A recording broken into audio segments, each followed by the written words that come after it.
So over 2 years ago, back in September of 2017, the Tobii eye tracking device made its debut in the E-League CSGO Premier 2017, where they had pro player shocks using it, not during actual live gameplay, but during replays. It would let you see exactly where his eyes were going during those replays, which gave us a lot more information to the viewers, but the casters as well. It's actually time to get technical. It's my favorite segment anyway, but this is new technology. We've got the gaze eye view of players, and this is getting technical, powered by Alienware, where we actually trace what the players are doing. And here we've got Shox, one of the best players in the world. And just look at this.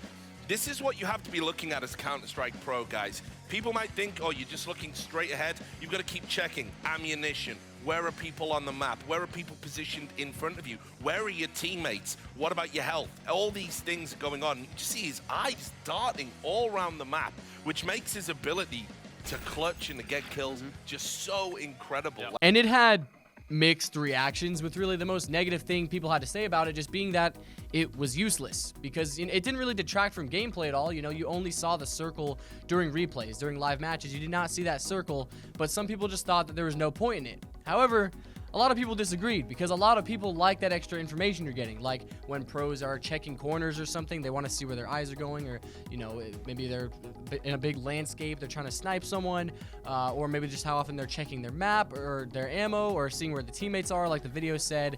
Either way, it's just really cool. And people who are aspiring to become better at video games, they could already learn a lot from pros, but when you've got pros' vision, that kind of kicks it up a notch. So yeah, it can be helpful for learning and giving viewers more insight as to why a pro might have made a certain decision, or, you know, how a pro died or something. But another reason that eye tracking has some huge potential to be a very powerful and prevalent tool within esports is because of how practically it can be used to identify and prevent cheating. Things like aimbot tend to be a bit easier to find out than something like wall hacks, and I don't think that eye tracking would completely remove wall hackers and cheaters and the idea of wall hacking in general, because it would still be very, very possible to do.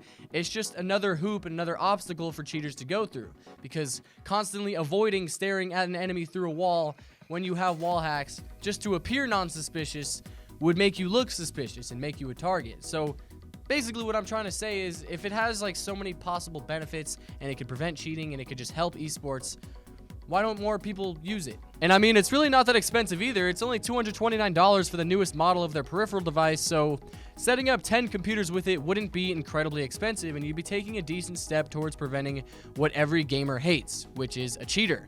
Especially in these huge tournaments where there's hundreds of thousands of dollars on the line, it seems like a cheap investment for something with huge potential to stop cheating. But here, let's look at this next clip where the eye tracker was used in the Rainbow Six US Nationals. Also like to do, as we've seen in-game a couple times, is make sure that we have the opportunity to get into the minds of the players and see exactly what it is that they are seeing. Taking a look what we have, we've got our Tobii eye tracking highlight. Walk me through this one, Emzo. This is when Skies was trying to make a play here. He's running through a red hallway, sees one player. You can see him just staying focused entirely on his view first, but now he's got to clear this room here. Immediately switches over to the doorway where he knows a player might be. You see his crosshair following that as well, right over top of the piano. Immediately checks the kill feed. You can see him here. He's checking, because you don't have points in Pro League, he has to double check to make sure a kill actually goes down, to know it, to confirm it, but also to know exactly who he killed, thinking Nate in this case. You can see him also looking here, sees the drone. He's got to cover as many angles as possible here. He's just waiting for plays. He even checks up here. Am I going to have to worry about this hole? Is there something flying over? Is there someone trying to make a play? Also, is there any kind of holes up here?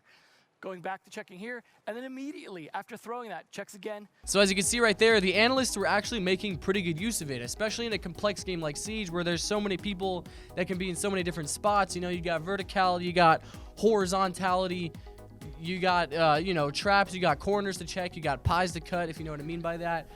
There's just a lot of stuff going on, and there's a lot of uses that the analysts can make for it, especially when they would actually do their little segments. They would do, you know, little play-by-play segments with the eye tracker, so it just gives us a lot more information, and, you know, it's just a good experience for the viewers overall. So it's, you know, it's anti-cheating, you learn more, it's cheap, so why not? But of course, this is where I ask what you guys think. Do you think that eye tracking should be used in more esports? Do you think it should be standard? Or do you think it should just not be used at all because it's pointless or something? Let me know what you guys think. I want to hear what you guys have to hear, because maybe there's something I can learn about it too. Maybe there's some downsides that I missed, whatever it is. hit me with the comments, boys. I hope you guys all have a wonderful day. Thank you all so much for watching. I really hope you enjoyed. I'll be seeing you guys next time. So take it easy. Bye-bye. Ah.